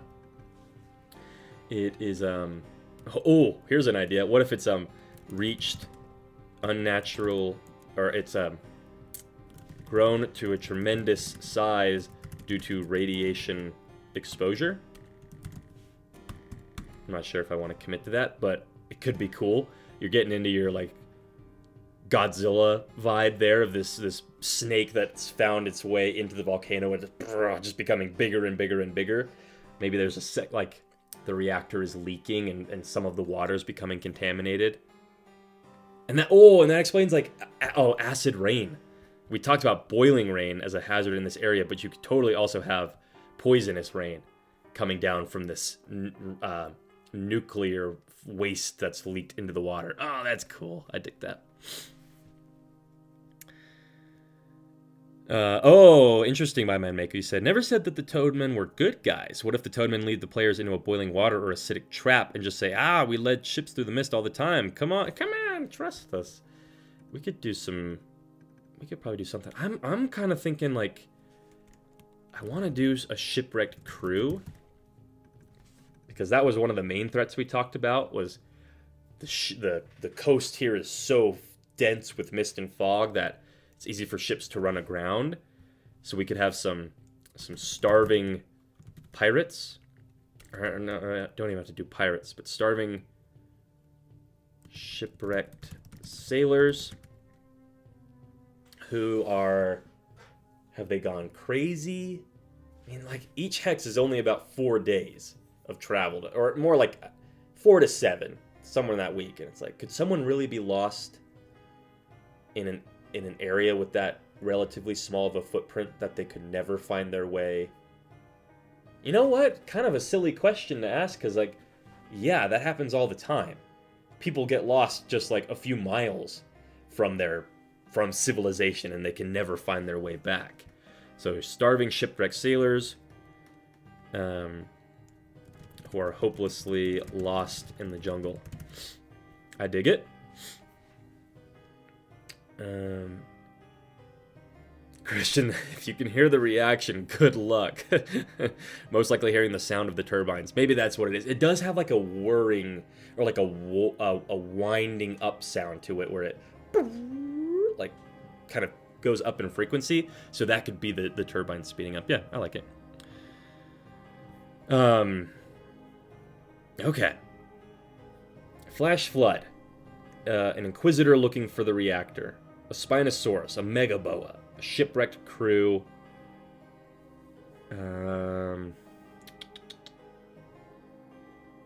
Maybe the sailors are using necromancy to make skeletons help them hunt for food. That could be cool. Noble Knight, dig that. One more random encounter. What could we do with my man Mako's idea for some toad folk?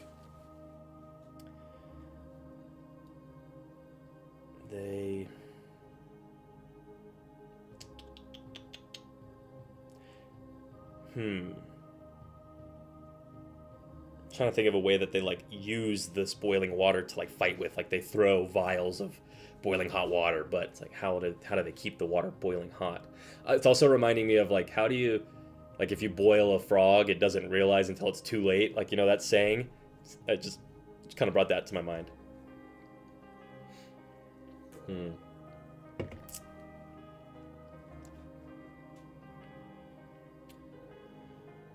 We did have the Sturgy that were a big thing here. Maybe there's like, what if, just to make it so that we don't have like, oh, there's a giant boa that's fighting things, and there's also a Spinosaurus that's fighting things. What if we said, its carcass is being feasted on by swarms of Sturgy? Treasure nearby. I don't know what that treasure will be, But I like that idea that there was this big terrifying Spinosaurus, and like you would think like the expectation is that's the thing you're gonna fight, but what you actually fight are the swarms of Sturgi that took this thing down. It's like, oh my god, how many Sturgi are there? And like that would, if I were a player, I'd be like, do I want to mess with anything that took down a Spinosaurus? Maybe we avoid that thing. Noble Knights is maybe an illusion that shows a cold ice. It extends. Could be cool. We did do in our previous volcano location, we already had some sort of like kind of ice obelisk thing, so I don't know if I want to repeat. You might have, I think you might have just missed that though. I want another like exploration themed one here, because we've got some roleplay with the pirates and the inquisitors, and we've got combat with the Spinosaurus, Sturgis, and the Megaboa, and then we've got the Flash Flood. That's an environmental exploration. What could be one more? One more.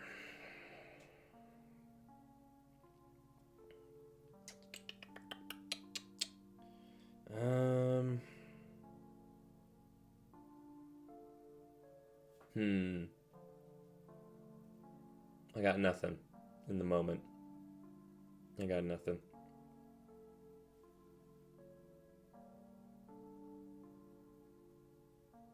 Yeah, maybe we just, maybe we'll come back to that later, finish it off. But we could always do our points of interest. What are some cool locations we could do here? Oh, Noble Knight just dropped one more idea. Maybe some plants that can be ground down to give fire resistance. Yeah, well, kind of similar. We had sort of shared ideas like that in the other volcano too, though. But, oh, Mo said maybe a gas leak? That's cool. Like, yeah, I mean, maybe like radioactive water. So it's not quite your idea for a gas leak. I like the idea of leak, though. Like the reactor is poisoned a section of water filled with dead plants and spanned by a rickety rope bridge. And that's where you could fight like some radioactive mutated crocodiles or something crazy. And if the players fall down into it, they're going to take a crazy amount of acid or poison damage from the radiation. That's how I had a character die in a session 2 weeks ago. Was it 2 weeks? Maybe 3 weeks? They were down in the bottom of the Gamma Vaults, which was a section of the Ark, which has been really fun. I've got campaigns now that are on the Ark, and I'm starting up some campaigns that are on the Old World. And on the Ark, there was an area called the Gamma Vaults. It was just this huge, massive, cylindrical chasm, basically, that had all of these big, giant sealed vaults where radioactive materials or radioactive monsters, radioactive mutants, all that sort of stuff was sealed away for the church or Vecna to use whenever it would become useful. And at the very bottom of this huge chasm or pit, I don't know what to exactly call it, was the nuclear power plant itself. But over the millennia that the Ark's been up in the heavens, it's fallen into disrepair. So the players went down there, and it was partially flooded, and there was like a metal walkway that had kind of broken at one section, and the characters had like jumped into the middle point, gotten the item they'd gone down there to get, and then this big mutant demon thing was coming out to fight them. So this character tried to jump back across the walkway. He failed his I think it was like DC 12 or 14. It wasn't even that hard, but he failed his athletic check, so he like kind of ricocheted off the metal, fell down into the water. He was low enough on HP that as soon as he hit it, he basically went down, and then the party just wasn't quick enough to pull him up out. They kind of honestly dragged their feet a little bit, and on his next turn, he basically just melted into this radioactive water because he took so much damage and failed those death saves. It was gnarly. It was nasty. But his new character is really cool. Okay. Let's see. Mo said, what is a common enemy in your world? Turn that enemy radioactive. You can do poison themed, more damage, less defense. Yeah, on the Ark, demons are really common, or like mutant monsters. On the Old World, like this setting, probably more like just like true monsters. I think like there are demons and things on this setting, but monsters are going to be the main theme here, and demons are sort of the main enemy on the Ark. Mo asked, how can you repair the reactor? I don't know. I think that's like a thing that I'd let DMs figure out. And like, how much repairing does it actually need? Does the Inquisitor, maybe the Inquisitor has what's necessary to fix the reactor, but they just need help getting into the volcano. They can't find their way in. I'm not sure. All kinds of kind of ways you could hand wave that, honestly. I wouldn't worry too much about the specifics of it. But the person to ask would be Christian. How do you fix a nuclear reactor? Kenneth, what did you miss? Not much. We're just now moving on to points of interest. I got a little distracted talking about radioactive water ideas, but we're still on the Scalding Spire. We're going to do some points of interest. So, what could we do? The Scalding Spire, this Hex 8. Okay, I've got 2 that are jumping to mind already. We want to do a cave, like we need a coastal cave, and maybe that's got like a sea hag with some like giant sea snails, something cool like that. We want to do, I think, a fishing village. Could be fun. With, maybe that's where our toad folk are? Or our frog folk? And they hunt the snails. That's not a fishing village, but they could. I'm not sure. I just feel like a fishing village makes sense on this like super coastal remote area. We also need to do like some sort of magic spring. There's boiling water all over the place, then a natural hot spring that has some sort of properties. An easy one with a hot spring is it heals things. I'd like to do something that diverts that expectation.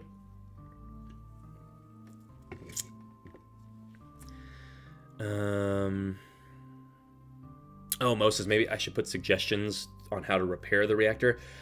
I see your point. Like, would that be possibly a useful tool for a DM? Yes, but we have very limited real estate for our writing, and so I'm like, is that like the most critical information I could give a dungeon master? Is like, oh yeah, here's exactly how you need to fix this reactor. I'm not sure if it is. I mean, maybe like it could become one of the general notes of like, oh, the reactor's damaged and it requires. I don't even know. I have no idea. Basalt towers with vultures on top of them. Ooh, that's cool.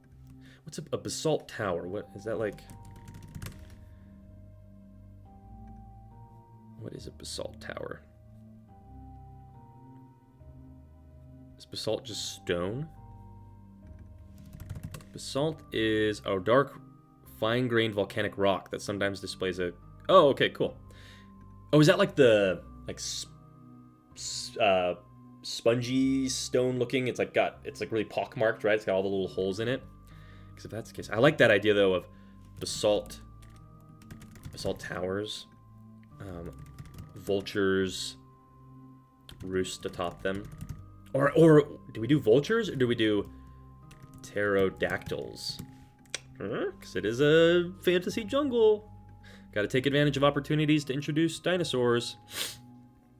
But that's cool. You've got this like boiling, swampy area with all these big rocky spires that the pterodactyls roost up on top of. Or you could easily do vultures or like giant harpy eagles or something cool like that. But that's a great idea, Mo. Very good suggestion. Kenneth said maybe we do some radioactive fishermen. Kind of reminds me of the painted lady from Avatar: The Last Airbender. Oh yeah, that's true. Oh god, what a good show and a good episode. We do.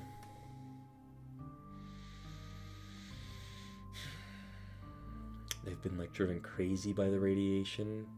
Were they? Or what if we had people? Oh, what about this idea? So the fishing village they're toadmen who are actually mortals who have been mutated by the reactors leaking leaking fallout. That's not by the reactors leaking core. So they're just like people who have just been covered in these big warts and boils and horrible things that have happened to their bodies. And now the villagers, or the people from the Violet Port, think that there's like this tribe of terrifying toadmen who live up there, but they're not actually toadmen. That could be cool.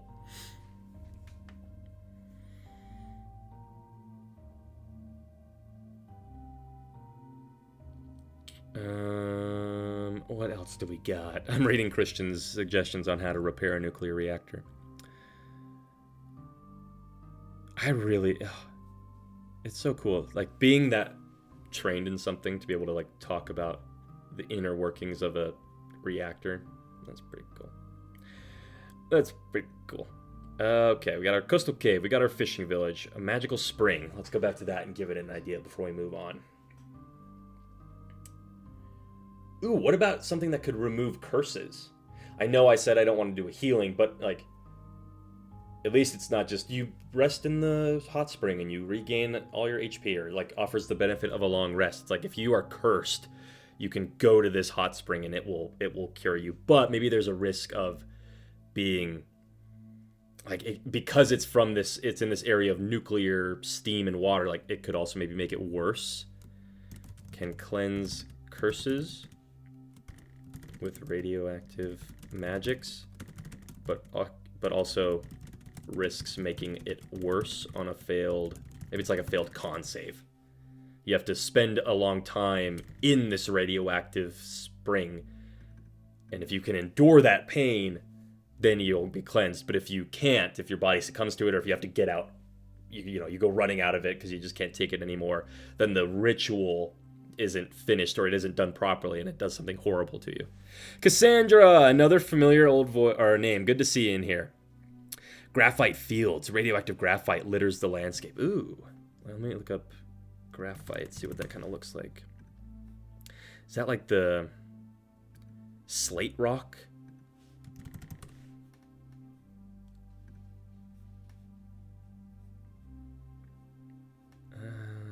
Trying to get like a good, like, what does graphite look like in the natural environment? Graphite in nature. Let's try that Google search. Okay, yeah, it's just like the big flat slatey looking rock. Okay, we could do graphite. Could be cool. Or Noble Knight said maybe some fire giants live somewhere on the spire. We could do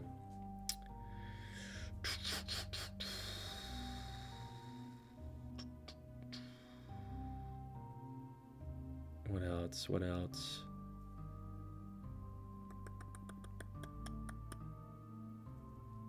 How could we? Okay, if we want to do graphite, is graphite like a reactive, or like a radioactive rock element too, or something like, or is it just, you're just saying it's like become radioactive because it's in the environment? Is graphite radioactive? Probably a really dumb question to be asking. Okay, yeah, I'm reading. It's not inherently radioactive, but it can become radioactive from activity in a nuclear reactor. Oh, interesting. So, like, what about this location? So you're saying the graphite is radioactive. Is there, like, what else could we do to make it? What about, I'm imagining a section of this volcano where the graphite has kind of slid down into the, like, sections of this mountain just kind of break away, fall down into the water, and because it's radioactive, it causes the sharks and the other things to grow to, like, really big sizes in this area. You've got, like, giant octopus, you've got giant sharks, you've got weird, crazy three-eyed fish, Simpsons style. Steep slopes of unstable graphite that slide down into the coast, radioactive, and cause aquatic life to grow large. Cool idea. I know, graphite is used in pencils, so that was a really dumb question to be asked. Okay, one more point of interest. One more. And how are we looking on time? Ooh, we might not get to Facepocker today, but that's okay. We can always do it next time. Wait, where were we? The Scalding Spire. Yeah. Okay. One more. We haven't done any, like, ruins. We haven't done... like a true dungeon. It's mostly just been environmental areas. So I feel like a ruin is something we need to do. Or a dungeon. Like the entrance into the nuclear reactor power facility.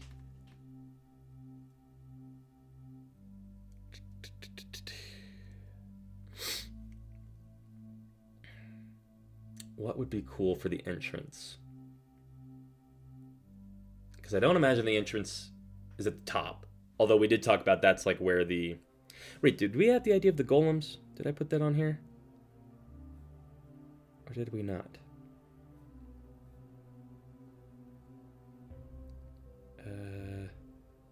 I could have sworn we did. Oh, yeah, okay, see, we have it under the hazards, but...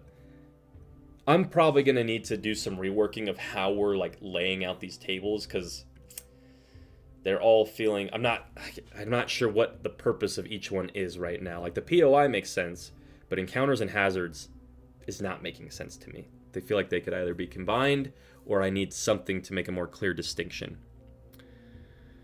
But we at least do have the security automatons on here. What could be a cool entrance into this reactor?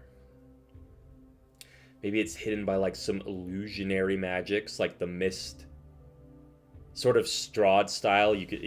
The mist gets so thick near the entrance to this reactor that you can just become lost in it indefinitely, or you just wander into it and then it puts you out somewhere. Ooh, you could end up somewhere random on the island because of the enchantment that's been placed over it. I think I like that idea. Reactor entrance. Shrouded in enchanted mist that you can become lost in forever. Or maybe it's like to play into the radiation idea, like it can just decompose your body so rapidly it just turns you into a skeleton almost. Ooh, what did Cassandra said? The hot springs could be the entrance. You have to dive into it to get to the core. It's like a flooded entrance. That could be cool too. Silver said an ancient warship appearing only when the water ebbs and reemerge. Oh, an exposed ship. Oh yeah, what the heck? Because I did a random encounter was a shipwreck. See, another example of how these tables are like not working well is I put a shipwreck as a random encounter. I guess the encounter is with the sailors, but the shipwreck could be the point of interest. So, yeah, kind of confusing, even me. Yeah, Mo, good question, though, to Cassandra's idea. Like, very cool that the hot springs are the entrance, but how do the players discover that? And that's a problem I used to have that a lot with my D&D prep, is it's like, I'm going to prep a bunch of secret areas for the players to find. But then, do you know how often I have players look for secret entrances? It never happens. It never happens. Players just do not think, at least in my games, and I know there's probably plenty of tables out there where like my players are always looking for secret entrances, and it's probably a result of just my GMing style. But I never have players look for secret things. If I want my players to find secret things, I have to like do a lot of hand holding, or subtly to get them there. So, but Christian has a cool idea. The blue glow is what reveals they need to dive down into the hot spring to get to the entrance. It could be really cool.